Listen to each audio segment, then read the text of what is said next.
साथियों नमस्कार। मैं आर के अमोल 24 चैनल पर आपका हार्दिक स्वागत है। बात मैं कंफर्ट जोन की कर रहा हूँ, जिसमें आदमी जो है रिलैक्स फील करता है। सही है या गलत है ये कोई माने नहीं रखता। माने ये रखता है कि हमको अच्छा लगता है या आराम लगता है या हम उसके आदी हो चुके हैं। इसी पर आपसे आज चर्चा करेंगे। शुरुआत एक कहानी से करते हैं। एक राजा थे, उनको किसी हरकारे ने कह लीजिए या बहेलिया ने कह लीजिए, कोई दो बाज दे गया। बाज देखने में बड़े सुंदर थे, बड़े अच्छे थे और बाज राजा को पसंद आ गया। राजा ने दोनों बाज उससे खरीद लिया। एक थोड़ा बड़ा था, एक थोड़ा छोटा था। बाज पालने का शौक भी था, पक्षियों के पालने का राजा को शौक था। राजा बाज जो है बहुत ऊंचाई तक उड़ते हैं, ये राजा को मालूम था। तो उन्होंने कहा कि बाजों को उड़ाओ। तो अपने आदमियों से, जो उनकी वो मतलब नौकर चाकर थे, वो बाज को छोड़ दिया, आसमान में उड़ने लगा।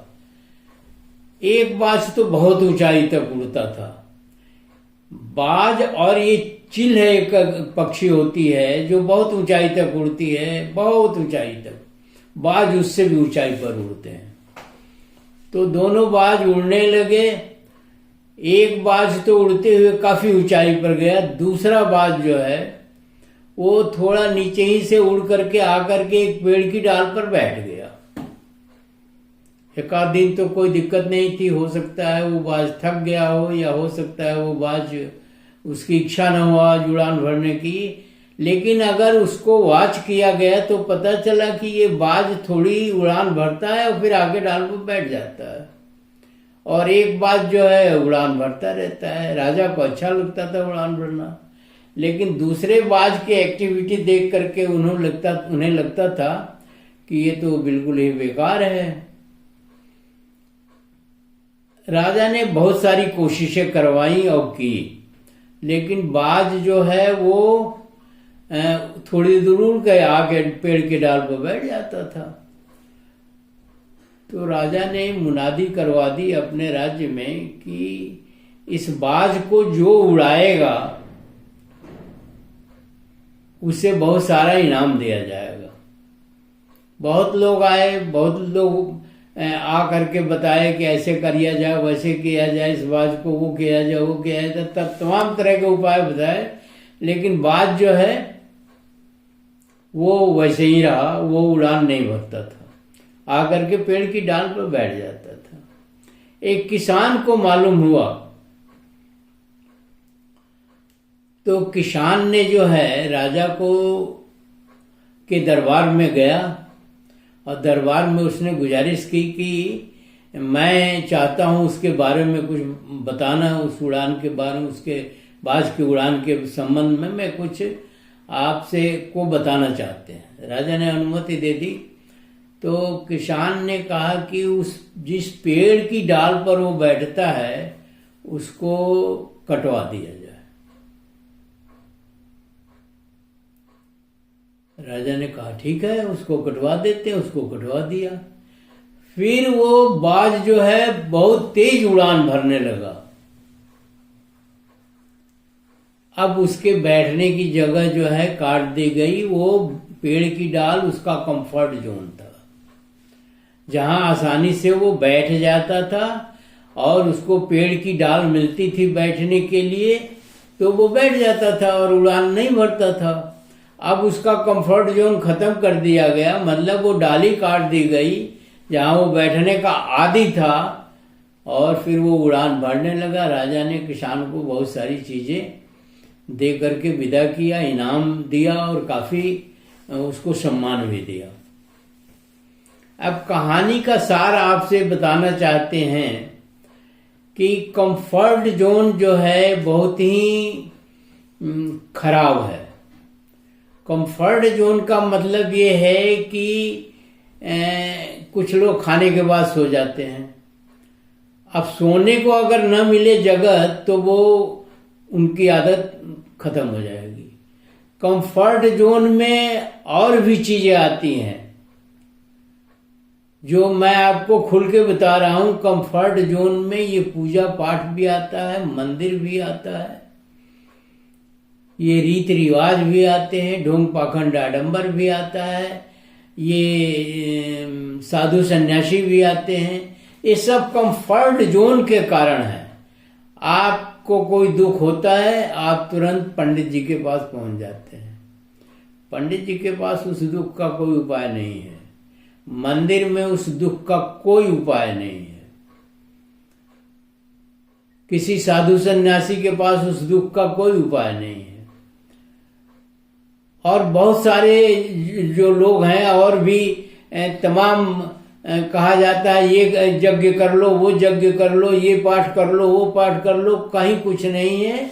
ये सब कंफर्ट जोन है जहां आप जाके बैठ जाते हैं, सुनते हैं, वैसा ही करते हैं और सोचते हैं कि हमारी बीमारी ठीक हो जाएगी, हमारा लड़का पास हो जाएगा, हमारे लड़के की नौकरी लग जाएगी, या आपको आपका जो भी काम होगा जो सिद्ध नहीं हो रहा है या जो हो नहीं पा रहा है वो हो जाएगा। ये कंफर्ट जोन है आपका। अब आप कुछ और सोचते ही नहीं, जाके कंफर्ट जोन में बैठ जाते हैं। हमारे लड़के की नौकरी नहीं लग रही है, हमारी शादी नहीं हो रही है, या हम बहुत दिनों से हमारे पिताजी बीमार हैं, तमाम तरह की जीवन में कठिनाइयां हैं।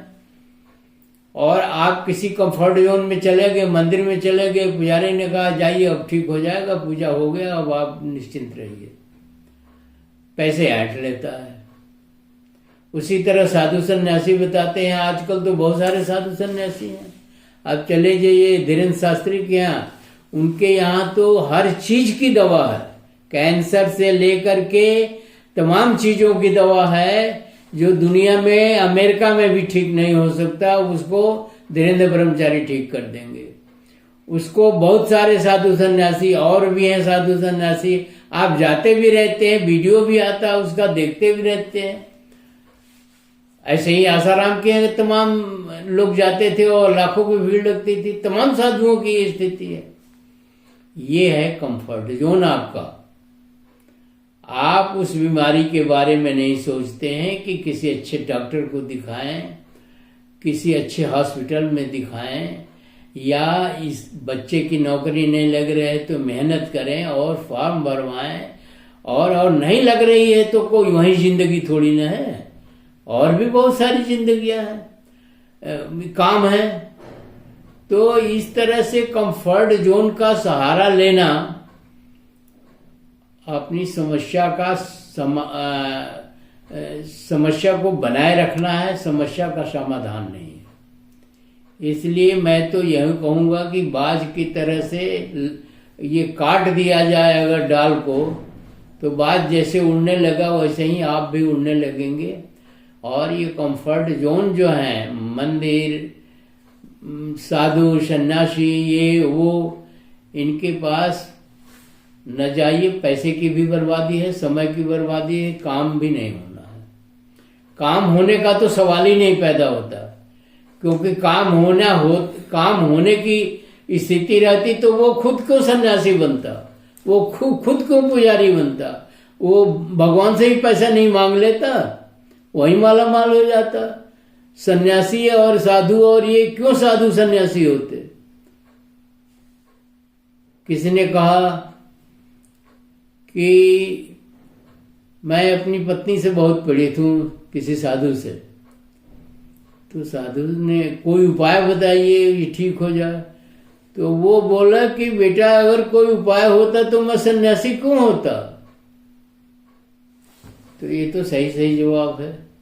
समस्या का समाधान आपको स्वयं करना है, अपने मित्रों से, अपने हितैषियों से का सलाह ले लेना है, उसमें कोई वजह नहीं है। और जहां भ्रम न पैदा हो, जहां पैसे न लगे, उससे सलाह लीजिए, वो बताएगा कि आप मेहनत करो। अब अगर आपको सफलता पानी है किसी भी चीज में, तो कहते हैं ना कि सपने देखिए, सपने से आपके अंदर जागृति आएगी, आपके अंदर जज्बा क्रिएट होगा। तो इस तरह से बच्चों को मोटिवेट करना चाहिए कि वो सही रास्ता पर आए। इन साधु सन्यासियों, इन बकवास जो ये ठग टाइप लोग हैं, ये कंफर्ट जोन है आपका। चलो सन्यासी जी के चले गए, चलो मंदिर में चले गए, चलो यहाँ चले गए। ये करवा चौथ से क्या पति की जिंदगी बढ़ जाती है क्या? बढ़ सकती है क्या? कतई नहीं बढ़ सकती है, कतई नहीं बढ़ सकती है। तो ये कहानी का सार यही है। दूसरा कहानी का सार ये है कि कोई जरूरी नहीं है कि विद्वान के पास ही सूझबूझ हो। एक सदना, जैसे किसान ने बता दिया ये पेड़ की डाल कटवा दीजिए, ये बाज उड़ने लगेगा, और बड़े बड़े दिग्गज जो है वो बताए और नहीं समझ में आया। तो कोई एक अदना आदमी भी, एक किसान भी, एक गरीब आदमी भी, एक साधारण आदमी भी आपको कोई दवा बता देता है, कोई चीज बता देता है, कोई उपाय बता देता है, और आपका काम हो जाता है या आपकी समस्या का समाधान हो जाता है। तो दोनों ही बातें हैं। एक और आपको छोटी सी कहानी सुना देते हैं। एक निषाद था, निषाद जो नाव पार कराता था नदी को। एक विद्वान आए, विद्वान ने कहा तुम तो पढ़े लिखे हो नहीं, तुमको तो कुछ जानकारी नहीं है।